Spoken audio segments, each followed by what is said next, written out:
You know, John, a guy walks in Cabela's and he walks up to the rifle rack, right? Deer hunters, all excited. And he sees this massive sea of rifles up there, right? And then within that, he sees this drilled down, awesome version of Model 700s. And he's going, you know, I want a Model 700, but how do I go about choosing the right model for me? Yeah. So give me some advice on that. You know, and it is pretty daunting Yeah. when you're standing there at the Right. gun counter looking across there and it's a sea of guns.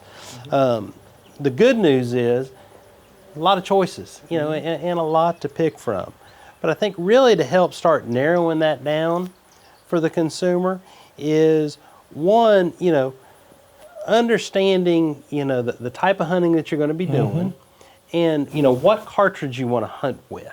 You know, I will typically start there. Those are two main points, starting points. Yeah, absolutely. Start with, Makes sense. you know, with you know, the type of cartridge. And let's just say, you know, since there's more deer shot with 270 and 30-06 than anything else, let's say we're sticking with 270 and 30-06 just for general all-around deer hunting. Then, you know, I would start by, you know, asking the clerk what's available, you know, in that cartridge, in a 270 or a 30-06. And, you know, there you're going to find, you know, our SPSs that we've talked about in either camo or the blued and stainless. Or, you know, if you want to go to a wood gun, then you've got the options of going into, say, the BDL or the CDL. You know, the SPS standing for Special Purpose Synthetic. Those are all synthetics.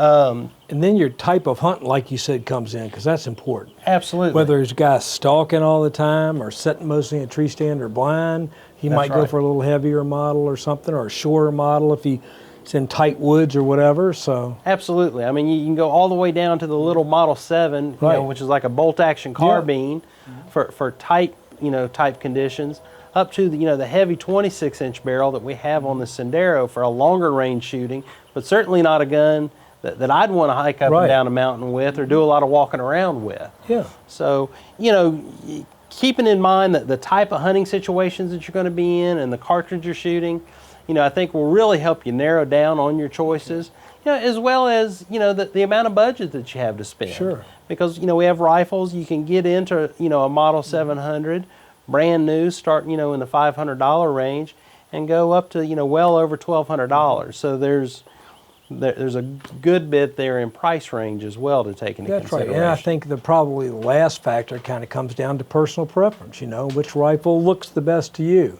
Yeah. Do you want a synthetic? Do you want a wood, you know, because you've drilled down the top features and the versions, and then you kind of top it off like, this is the rifle I want. Put it in your hands. Yeah. Make sure it feels good to you. Make sure it fits and feels good, you know, to your shoulder and in your hands, like you said, in a gun that you're going to be comfortable with. Right. And one thing's for sure, Remington's got us covered with all the Model 700s and all the different cartridges it's chambered for. So yeah, no doubt about you know, once you start drilling it down, picking one, you're going to kill one that's going to be dependable, it's going to be accurate, it's going to work for you, help you kill deer. No doubt about it.